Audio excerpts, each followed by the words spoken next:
Hi, everybody. Good morning, good afternoon, good evening, wherever you are and whenever you're watching us. My name's Sarah Needham. Today I'm here with Chris Caldwell, and I'm here to talk about the Green Vision Summit and Expo. And Chris is one of the speakers that's coming along and has kindly agreed to let us interview him beforehand to give a little bit of an insight as to what he's going to be talking about. Now, Chris has got a super interesting background. I'm going to ask him to explain a little bit more in a minute.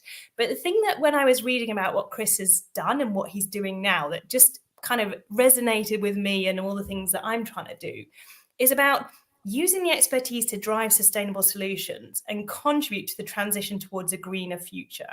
Now, Chris is talking very much about energy, and I talk about energy in a different way in terms of leadership. But there's an awful lot of resonance between the types of things that we can do. But Chris, I'm going to let you tell us a little bit about yourself, please, so that our listeners can understand a bit about who you are and what you do. Sure. Okay. Thanks very much for the opportunity to have a chat, Sarah. It's much appreciated. So my name, Chris Caldwell, as you say. I was in a previous life investment banker. And about 15 years ago, decided, no, there's more to life than this. Went off, did an MBA and left investment banking and went and started out a small business where I wanted to build single stick wind turbines in Northern Ireland. It was a wonderful time, still terrifying time, because from being in a big organization where everything is all of your whims are looked after, you suddenly needed to find your own printer ink, and it was all a bit scary. But 14 odd years later, we're now an organization of 38 people. We've got projects dotted all around the world. We've moved from just wind into anaerobic digestion, solar, energy storage, a little bit of hydro, but wide variety of interests. The reason that we got into renewable energy in the first place, as you say, was energy. Like the energy transition seemed to be the greatest challenge and opportunity of our generation. So I thought in my time in investment banking, I spent a lot of time going through kind of developing worlds, developing economies, and helping raise capital there for infrastructure projects in China and other places. And seeing the effects of the pollution kind of pulled me towards thinking about, well, we do need a certain amount of growth to pull people out of poverty 100%. But my goodness, like the cost of the planet, the cost to the planet, and the cost of human health is something we need to get an awful lot better at. So renewable energy to me seemed like the logical path, the way forward trying to do it. I was in there well before it was cool, but managed to get a couple of turbines built. The first turbines that we built in Northern Ireland were the first investment grade turbines. There was very much kind of cottage industry until then. There's basically no renewables until we started. Now we've broken the 50% renewable electricity barrier in Northern Ireland, so very proud of the work that we've managed to achieve there. We rewrote a lot of the planning codes. We worked very closely with the grid to try and get them to understand distributed systems. So we thought, well, we've carried out a multitude of other like little mini tasks you need to do. And we're very proud of the impact we've made there. We've taken that knowledge to other places. So I say, like we've got projects in other island nations, and now we're going to much bigger scale stuff. Primarily over the next couple of years, focused in on Scotland, Republic of Ireland, Northern Ireland, Isle of Man. But because that's where we think we can make the biggest impact. Aside from the development business, we also do quite a bit of clean tech investment, and I spend a ridiculous amount of time on kind of climate communication stuff, where I kind of go around to talk at conferences and run a podcast called Conversations on Climate.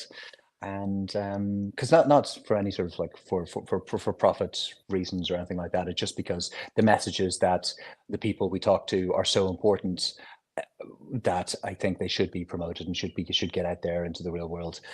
So I spend, like I say, and as many of my colleagues would agree with, and a reasonable amount of time doing that too. So it's important. So. Yeah, I mean, that's obviously what we're doing here, is trying to raise different voices and bringing it out. But so I think the vision of what you're trying to create is quite clear. But why? Why is this important to you? Well, I think that, okay, at the moment, the Western world is consuming 2.5 planets worth of stuff. So we need to take up less space, and we need to be doing things an awful lot better.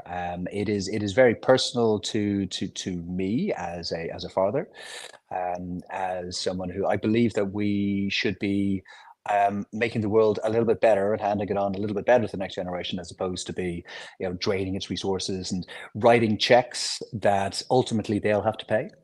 I think that's deeply unfair. Now, there were generations where we didn't understand that this was happening, and that's absolutely fair enough. But now we understand. Now the veil has been pulled back. We know we're living beyond our planetary means.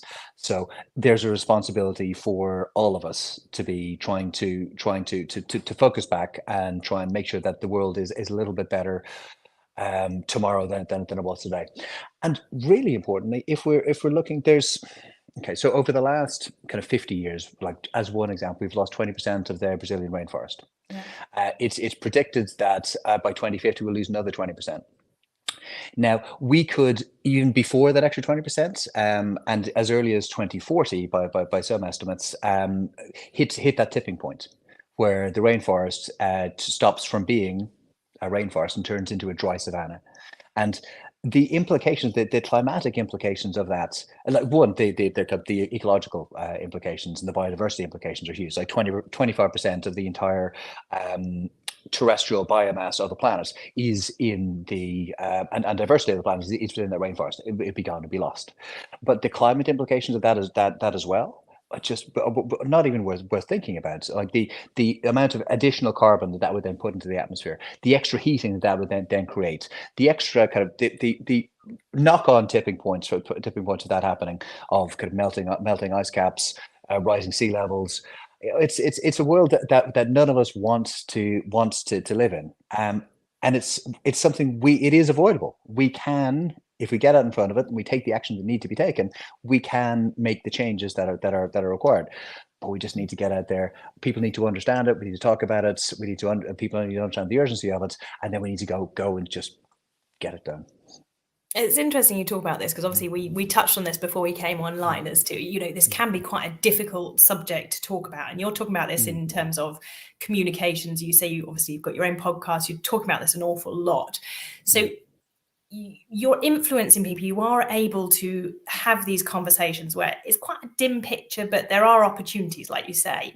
So what does it mean to kind of be a leader in this world where you're shuffling between these two paradoxes, between, there's devastation that is just around the corner, we're hitting lots of tipping points, but at the same time there is room for optimism? Yeah, absolutely. Yeah, and I like to use the word optimism because it kind of obviously reminds of Cristina Figueres and the wonderful work that she did. She was one of actually probably the leading voice at the Paris COP, and the leading. The single greatest reason that we ended up having a consensus was at Paris was the wonderful work that Christina did, and from Paris then got us to net zero commitments, that got us to not governmental net zero commitments, to net zero commitments across lots of different like major industries. The whole idea of net zero came from the work of this remarkable human being, and her kind of thesis on this is that we need both. We need both outrage and optimism, and it's a very sensible way of looking at it. We need to be positive because there are positive messages to give. Yeah. One of them is we know how to do this. The technology is there. All we need to do is just get on with it. It's figure out like how we're going to finance it, and just work together. Get to we do need a kind of a wartime type footing where we're thinking of we're challenging the resources of the world towards solving this problem. Yeah. But if we did make those movements in this direction, it is all solvable. There's nothing that we need to be inventing to make this work. We can do it. But the only way of getting that level of optimism into action is by the outrage side, is by understanding that, well, unless we do this, like, and we are outraged at the the powers that the individuals who are standing in the way of this, and we argue past them, we push past them, and we get past them. So to get to the point where we're deploying technology, we're deploying capital to be making the world better tomorrow, and leaving the ideals and the interests that promote the type of overconsumption and promote the type of overpollution that we have been doing. We get them to one side, but the only way of getting them to one side is through outrage. Yeah, and also through dialogue, I guess, because it's this finding imperfect solutions in an imperfect world. We would love to be able to create something that's perfect and have everyone behind us and know that we're all going in the same direction. And we still need to manage between these kind of political and financial challenges, I guess, that we all see on a day-to-day basis to be able to drive the right technologies forward to be able to create these solutions. We do, but we also need to be very careful about the technologies that we are implementing, and we're moving what space we're moving into to try and help us solve. Because there is humans have always been looking for a savior, for someone that'll come out and wave a magic wand and solve all the problems. And right now, there's an awful lot of thought about the techno fix. That don't worry, technology will come along and save us all. A lot of the technologies that we're seeing right now are just going to nudge us down the wrong path. They're particularly kind of in the space of artificial intelligence, where you have large models that look at the past to try and predict what tomorrow will look like. Well, if you have a look back at the last 100 years, I'm not sure that we want to be making a model on the basis of our track records on climate and making the world a better place based on what we've done for the last 100 years. In fact, we kind of want to say, well, what we just did? Let's do the opposite. But that's not the way that these artificial intelligence learning models work. They take data and they extrapolate from that as to what's the most likely positive outcome that comes from that. But that's not the way the world's. That's not the way we want to be programming the world looking forward. We don't need a techno fix. We have good solar panels. We have good wind turbines. We have good hydro plants. We have reasonable storage. It could get better, but if we do pump storage where we can do pump storage, if we can do geothermal where we can do geothermal, there's plenty of solutions that we can do that aren't just trying to find trying to fuse the atom, because again, that's been nuclear fission has been something we've been trying to do, and it's been 10 years away for at least the last 50 years, and it's still 10 years away. So I don't know. Yeah, let's just focus and do what we're doing. Yeah, I mean, you're going on to the human element, obviously, of trying to ensure that we're engaging everybody in the challenges that we've got. And you and I think, both completely agree that technology is not going to solve it. It's a massive enabler if we can get it right. But also has the potential, as you say, to drive us in the wrong direction. So it kind of leads us nicely into this question as to, what is that one change that you think, if we could literally just flip the switch on that would help with this knock-on effect that you're talking about? What's that one change you think it is? Oh, if I had a legislative magic wand, of course, if I had a magic wand, it'd be like world peace or something like that, But this isn't this world, But if I had kind of one piece of legislation that I could write for the planet, it would be to somehow to make us pay for externalities. And in this particular conversation, it would be a pollution tax. So the most kind of common way of thinking about it is it's a carbon charge, a carbon credit, something like that, where you need to be paying for the amount of carbon that you're emitting at every stage of the chain, and then that tax can then be taken up and put into decarbonization efforts. And it would be it's in terms of a kind of an equalization mechanism of redistribution of wealth and trying to make the world a fairer place. That would be wonderful. It would be absolutely wonderful if you take this parts of carbon taxation. It should be called a pollution tax, not a tax to my mind. A pollution charge rather than a tax. But let's say you take this pollution charge and you then have this capital then reinvested into the developing world's infrastructures, so that the developing world can then be growing in a green, sustainable way. That would be magnificent. We could the world be a better place. Yeah, totally. You're talking about putting investment back into the spaces that currently are impacted by the results of what we're doing with the over generation of everything that we are producing, everything that we're consuming in our part of the world. And yeah, obviously that's a massive impact on other people. So it's almost like this in Germany, Ausgleich. I'm struggling to think in English. Equalization, and actually enabling others to create impact in their local ecosystems, I guess. So what is the change politically that we need to, because we've obviously got, all these different COP, we've got other things all happening. So what's missing out of that process that's going to enable these kind of changes to come forward, do you think? Oof. Sorry. you bring up COP. Right. COP. Okay. Just we'll always have Paris, as they say, as the saying goes. Yeah. Paris was wonderful. But before that, we had Copenhagen. And since then, we've had a whole series of non-events, really. And next year will also, in all likelihood, be a non-event. But one thing Paris did was it established the principle of no more than 2 degrees.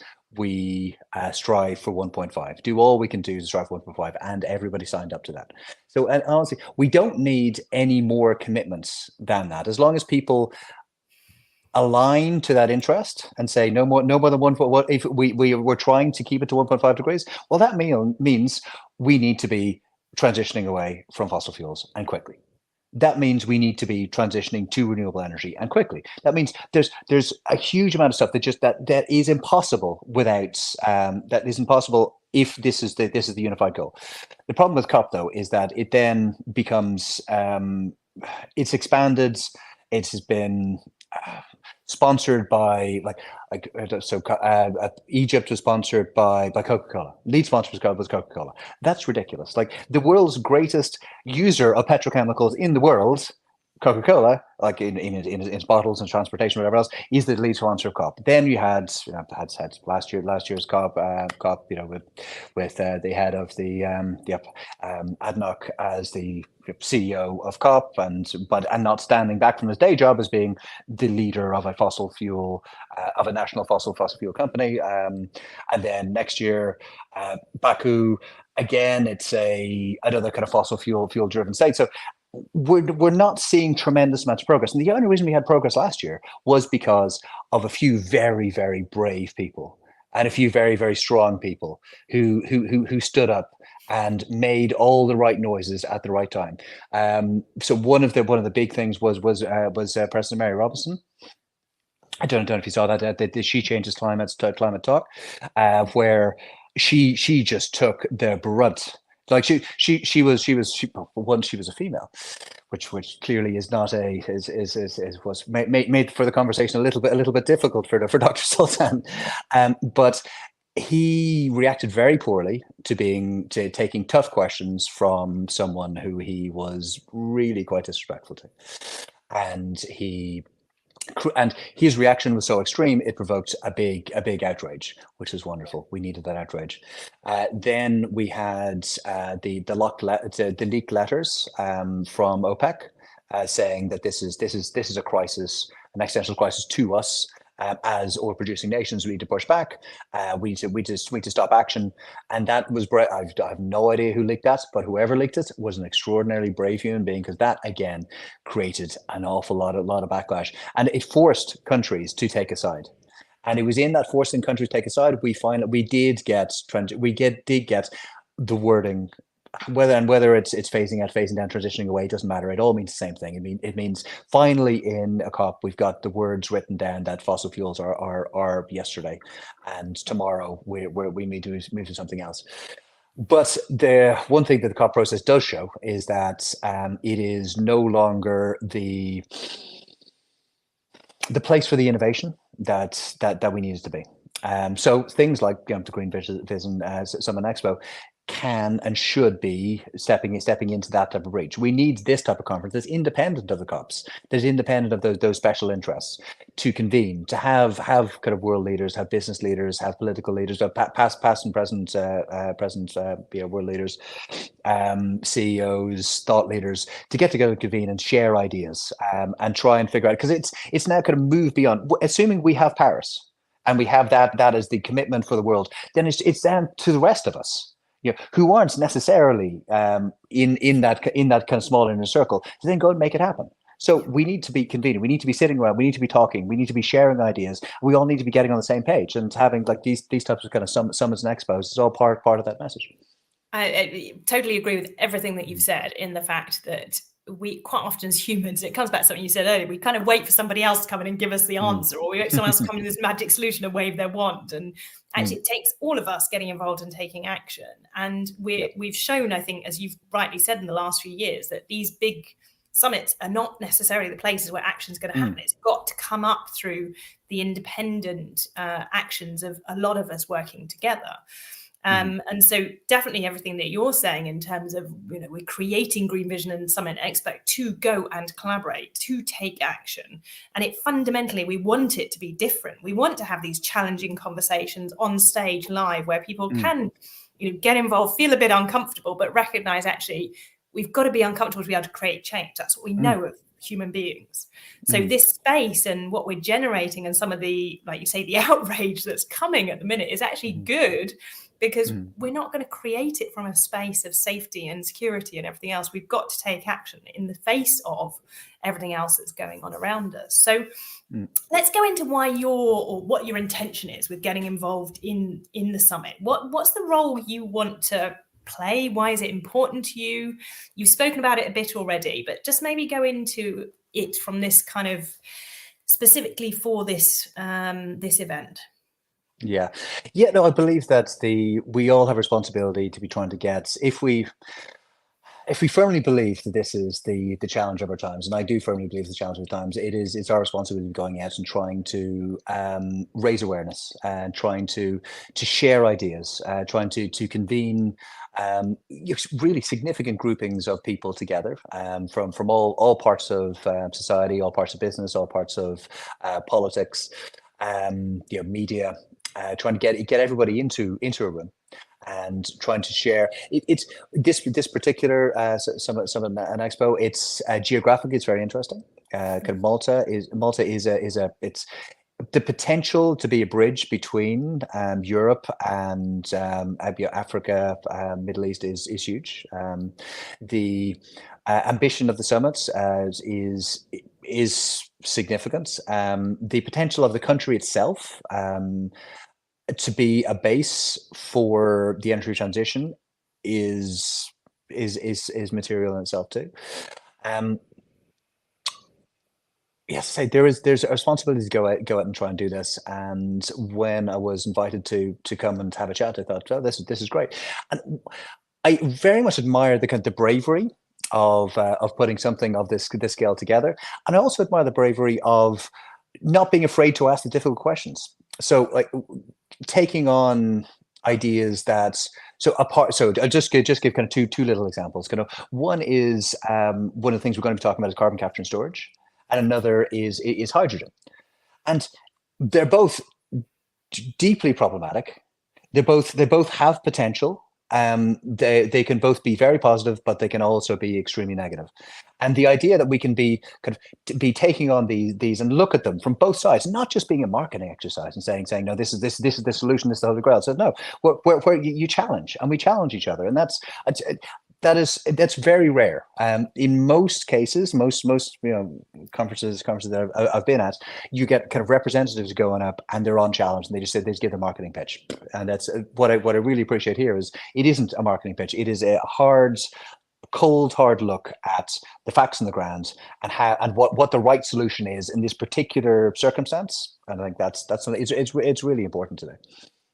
Yeah, I mean, I always think of it, and I definitely think of Green Vision as this space to kind of co-create and collaborate, to hear different voices and also be challenged by different people. Because I think in some ways we've gone certainly in Europe, we've gone a bit too far we talk about innovation a lot, And yet we kind of forget that innovation comes from having disparate voices and actually bring them together and actually working through this. And effectively, that's what we want to try and do, obviously live on stage, but we want to encourage this within the whole concept of the expo and summit, because a bit like you're saying, we know we can't change the world by each of us kind of basically just amplifying and reiterating everything we're saying without actually listening and trying to understand different perspectives.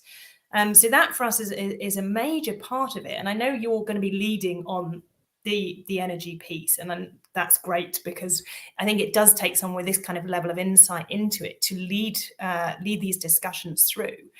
But tell us about a couple of the points you've talked about hydrogen, you've talked about carbon capture, but what are the kind of things that you're hoping to bring out, like the overall kind of view? Okay, the overall message, and just make it really, really simple, is that we have got, and I kind of alluded to it earlier on, said we're there already. Like we don't need, all we need to do is get the political will. We need people to be going out, talking to their politicians, going into their offices, into their jobs, and having these conversations, saying, listen, this is important to us. So we have a responsibility to be doing this. Now, you as my employer, or you take a position as a consumer. You can go, you vote with your euro, you vote with your pound to try and align the businesses that are to your own views and your own purposes, because we don't need to be doing an awful lot more than deploying the technologies that we already have. If we can do that, we can do that quickly, and we do that at scale, we can solve all of these problems. Like that's the most kind of just this simple messaging. Of course, it's an awful lot more complicated than that, but I'm just trying to boil it down to one simple message. Please use your voice as a consumer. Use your voice as a voter. Use your voice as an employee. Use your voice as a boss. Use your voice as an influencer. Use your voice as a friend to move other people along the path of saying, we need to make tomorrow better. We need to have the world a sustainable place for our kids, for our grandkids. Like children born today in Western Europe will live until well into their 80s. To give them a life and a future, we need to be solving our problem. Like 2050 is too late. We need to be working on it now. Yeah. I couldn't agree with you more. I've obviously got two daughters as well, and the thought that they're not going to be able to enjoy the world that we've been able to enjoy our lifestyle feels like, how can we even think to do that to them based on whatever's going to go on to even the next generations after that. And I love what you're saying about helping everybody use their voice in whichever way that comes out, based on whatever the discussions that we're going to be having at the summit. So what are the ways that you use, and you do this a lot, and you say you've got a podcast, you're doing a lot on communications. What are the ways you're trying to engage people? Because yes, they need to take a stand, but how do they know how to do that? Oh, well, yeah, I'm not sure. So people do have lots of different levers they can pull within their own lives, and that is going out and talking to the people within their circles. So as I say, like be it the politicians, be it their bosses, be it their families, whatever, you could try and get them to go out and make those choices. So if you're aware of it, if this is stuff that you care about, like you can be, okay, my daughter is a massive influence on me. She she is 15, and she took the decision when she 3 years ago to become a vegetarian. Because she cared passionately about climate and about animals, and she's now full on vegan. And she has made her entire class. Well, not her entire class, but let's say 2/3 of her class. She's a very powerful young lady. Two-thirds of her class. She's influenced them in such a way to be dramatically reducing their meat intake, which is but it is the single greatest thing that a human can do to be reducing their climate impact, is to eat less meat and eat more vegetables. That's a really simple thing we can all be doing. Instead of having like 2 meals a day with meat, have it once or twice a week. It would make a massive difference, like a massive difference. And I could talk for an awful long time about how we are treating our farmers and our rural communities appallingly, because we really are. But we need to be reinvesting and making their lives an awful lot better, because we're appallingly mistreating our rural communities, sadly. Well, say thank you to your daughter from us all. Okay. And so I think it's a great example. It's a great example to finish on, because we can all make an impact. And obviously that's the massive kind of note, if you want, that we're trying to thread through the whole of the Green Vision, is it's not just about each of us who are working in this space. And it's actually, we can all take a stand in the work that we're doing in our lives, in the rest of our lives. But I'm super excited to meet you in person when we get there. Just a month and a half now. And soon, also to be part of those conversations, that collaboration, to figure out how we can all help each other. So is there anything you would like to say, Chris, as we close this? Just one final thought. And it's kind of inspired by the thought about my daughter Belle. We will all have to look our kids and younger people in the eye at some point and answer the question of, what did you do? And I think we all want to kind of put our hands in our heart and say, yeah, we did our best. We did. We tried. We did all that we could to make this life possible, or to try and avoid the disaster that you're seeing right now. But hopefully it'll be to make the world a better place. So. Yeah, amazing. Yes, we can all create a legacy, and we can all create that future together. So come along and join us at Green Vision. It's from the 29th of April to the 2nd of May, I think it is. I always get the final day wrong, so apologies. But yeah, looking forward to seeing you there, Chris. And thank you very much for taking the time to have a chat with me today. Thanks very much, Sarah. Real pleasure. Take care of yourself. Bye for now. Cheers. Bye.